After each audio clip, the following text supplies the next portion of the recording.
Salut! J'ai décidé de créer une vidéo simple pour vous apprendre à calculer un escalier droit avec course illimitée. Je sais que dans les centres de rénovation, il existe des limons qui sont déjà coupés, mais tant qu'à moi, c'est comme aller dans un magasin de vêtements, s'acheter un gilet sans l'essayer, puis espérer qu'il nous fasse à la maison.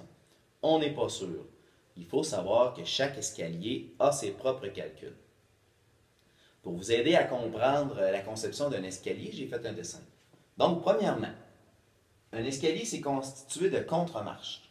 La contre-marche, c'est la partie verticale du limon, représentée par l'abréviation CM.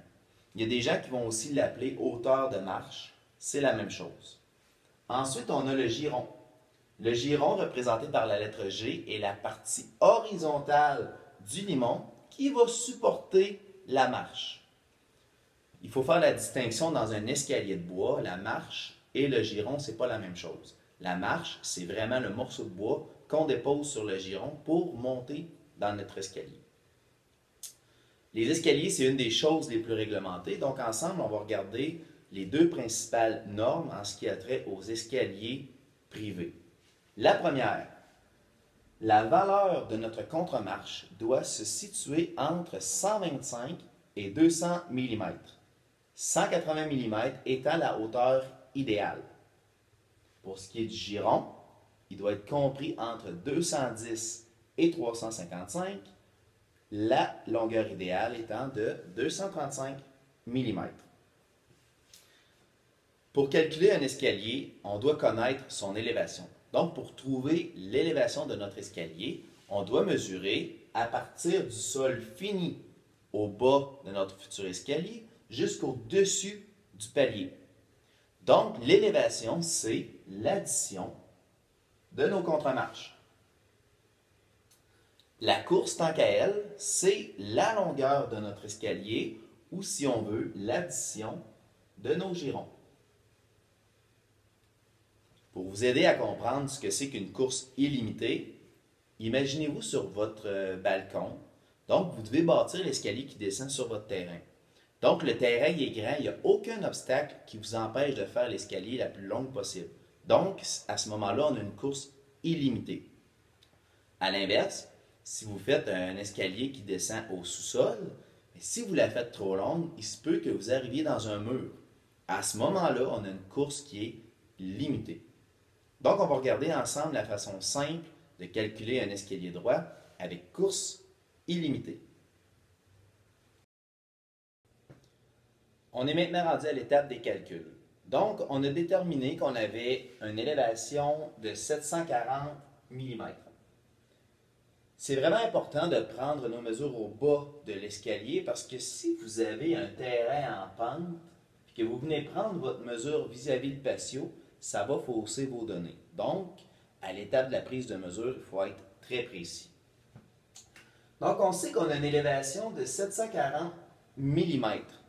Là, ce qu'on veut connaître, c'est le nombre de contre-marches que cet escalier possède. Donc, ce qu'on doit faire, on doit prendre notre élévation de 740 mm et diviser par la hauteur idéale de notre contre-marche, qui est de 180 mm.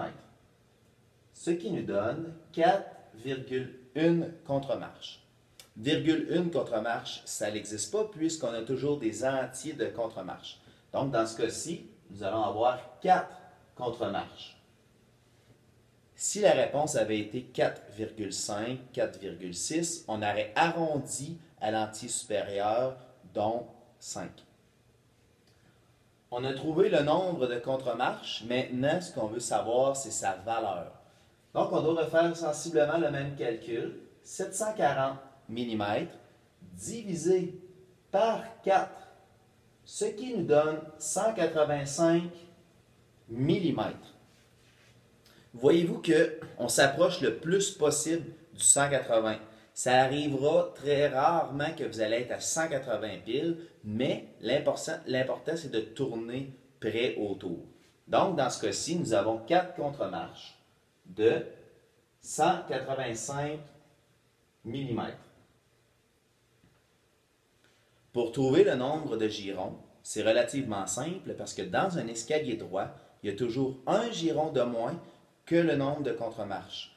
Vous voyez ici, une contre-marche, deux contre-marches, trois contre-marches, quatre contre-marches, un giron, deux girons, trois girons. Parce que le dessus du palier ne compte jamais comme un giron. Donc, nous avons trois girons.